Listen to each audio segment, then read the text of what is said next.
Kita bersyukur karena sampai dengan hari ini, alhamdulillah berkat perjuangan kita semua mengenai tentang pelaksanaan kurikulum merdeka yang kita raih secara mandiri. Saya masih ingat betul ketika tim manajemen berusaha untuk mengubah kurikulum tersebut, artinya prosesnya sangat panjang, regulasinya sangat-sangat banyak sekali.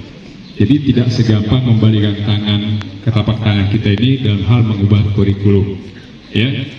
Dan alhamdulillah sudah berjalan 3 tahun. Sekarang seluruh siswa sudah menerapkan kurikulum merdeka, ya, dari kelas 10, kelas 11 dan kelas 12. Artinya nanti akan ada pergeseran regulasi tentang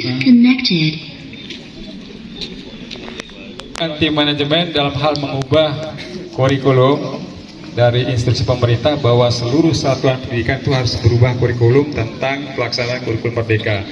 Ini dilaksanakan secara mandiri. Arti mandiri berarti mengubah kurikulum tersebut. Jadi tanpa ada bantuan dari pihak yang lain, ya. Nah, sekarang sudah terbukti kita sudah menjalankan proses tersebut. Dan alhamdulillah sudah kelas 10, kelas 11 dan kelas 12 sudah melaksanakan kurikulum tersebut. Nah, artinya regulasi tentang kurikulum satuan pendidikan tersebut berubah. Berubahnya bagaimana? Kalau tadi kita masih mempergunakan sebagian dari kurikulum yang lama, yaitu kurikulum 13 yang disempurnakan atau kurtilas, sekarang sudah kita tidak pakai lagi dan sudah kita perbarui. Bahkan kemarin kita disaksikan oleh Bapak Pengawas mengubah satuan pendidikan tersebut, aturan kurikulum tersebut.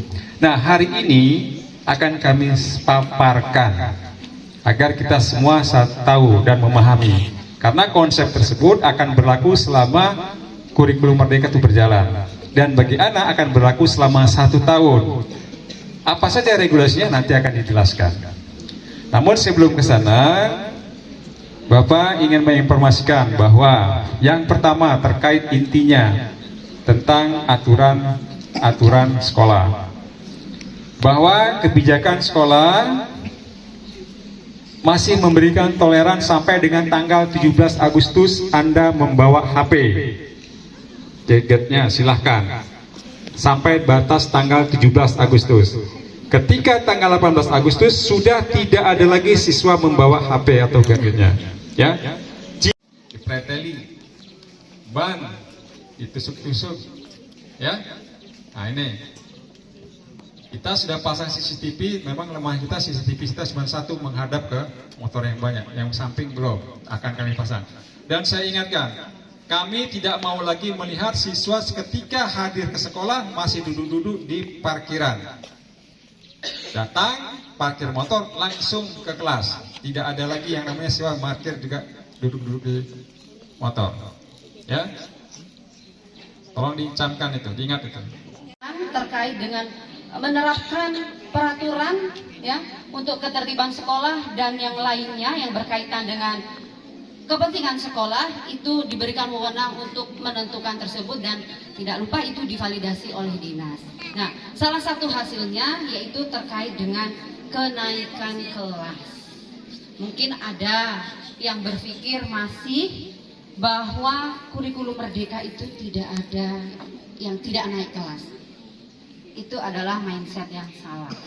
Buktinya masih ada yang tidak naik kelas ataupun naik bersyarat terkait dengan hal-hal yang masih perlu di Ristek nomor 21 tahun 2022 tentang standar penilaian khususnya pasal 10 kriteria kenaikan kelas kalian.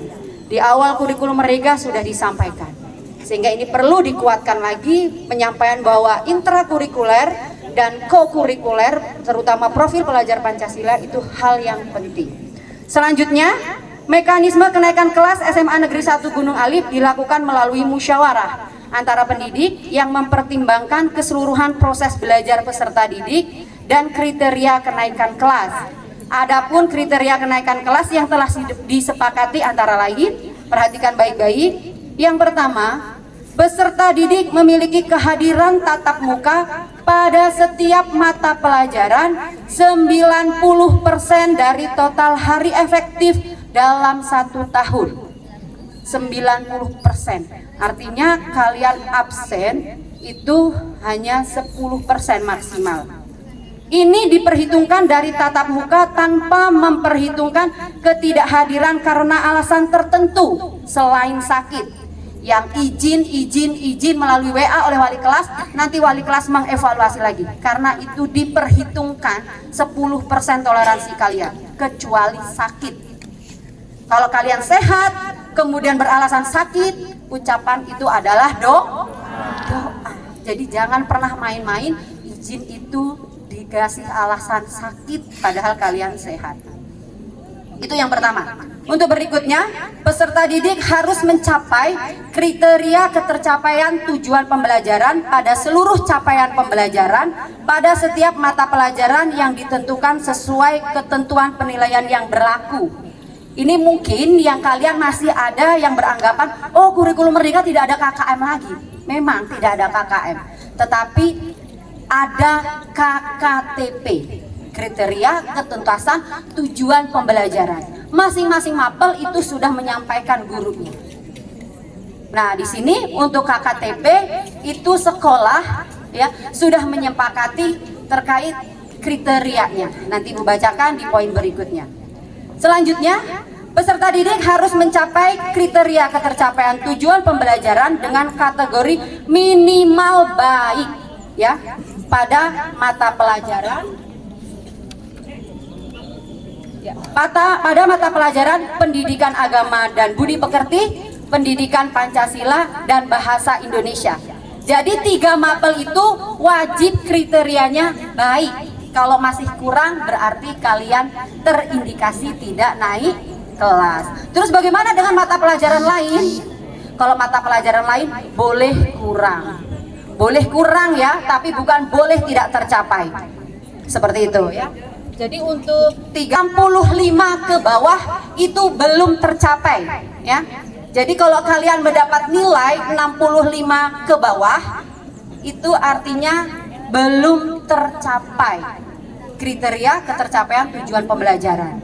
Jadi kalian bisa menilai diri kalian dengan nilai-nilai yang telah kalian kumpulkan. Kemudian yang kedua, tercapai dalam kategori cukup. Ini yang Ibu bilang tadi. Cukup ini tidak boleh untuk 3 mapel tadi. Pendidikan agama Islam dan budi pekerti, kemudian bahasa Indonesia dan PKN. Itu nilainya 66 sampai 74. Itu dalam kategori cukup. Selanjutnya, tercapai dalam kategori baik itu nilai 75 sampai 84 dan tercapai dalam kategori sangat baik itu 85 sampai 100. Selanjutnya, peserta didik harus menyelesaikan proyek penguatan pelajar Pancasila atau dengan istilah P5 sesuai dengan kriteria yang telah ditentukan. Jadi menyelesaikan semua proyeknya. Dalam 1 tahun ada 3 tema. Untuk kelas 11, 12 itu sudah melaksanakannya masing-masing jenjang itu 3 tema. Dan ini hal yang baru untuk kelas 10 dan kemarin pada saat MPLS Ibu tanyakan di SMP-nya belum mengalami kurikulum merdeka. Kemarin sudah diberi wawasan terkait dengan proyek penguatan profil pelajar Pancasila. Dan yang terakhir, peserta didik menunjukkan sikap, perilaku dan budi pekerti yang positif dan tidak terlibat kasus besar. Apa itu kasus besar? Yang pertama adalah narkoba. Ingat, banyak sekali remaja seumuran kalian itu sudah mencicipi narkoba. Dan bila terkena kasus ini itu langsung dikirim ke rehabilitasi. Selanjutnya, tindak kriminal. Ingat ya, tindak kriminal itu nanti akan lebih detail disampaikan oleh BK dan Wakasis bagaimana terhadap pembinaan itu tindak kriminal, sehingganya ini akan menjadi ganjalan kalian juga untuk naik kelas. Kemudian adegan asusila, marak sekali ini ya. Adegan asusila itu tidak hanya di lingkungan sekolah, kalian tiktokan, membuat video, memamerkan seluruhnya, itu juga masuk ke tindak asusila. Ya, seperti itu. Selanjutnya adalah menikah atau hamil. Ya. Untuk perempuan ya hamil ya. Laki ada yang hamil enggak? Ya. Jadi yang hamil dan menikah itu juga langsung naik kelas karena pasti tidak melanjutkan sekolah. Selanjutnya yang terakhir adalah perkelahian atau tawuran dan melawan tenaga pendidik atau tenaga kependidikan baik secara fisik maupun non fisik. Ingat, fisik dan non fisik. Ya. Apa itu fisik dan non fisik? Kalau non fisik banyak sekali ya. Bullying itu termasuk atau perundungan dengan teman, dengan pendidik atau tenaga pendidikan. Seperti itu ya. Camkan baik-baik bahwa ini adalah hal yang sudah sepakati dan sudah divalidasi oleh dinas. Tidak main-main, tadi Bapak menyampaikan terkait dengan kurikulum satuan pendidikan ini. Demikian dari saya akhiri. Wassalamualaikum warahmatullahi wabarakatuh.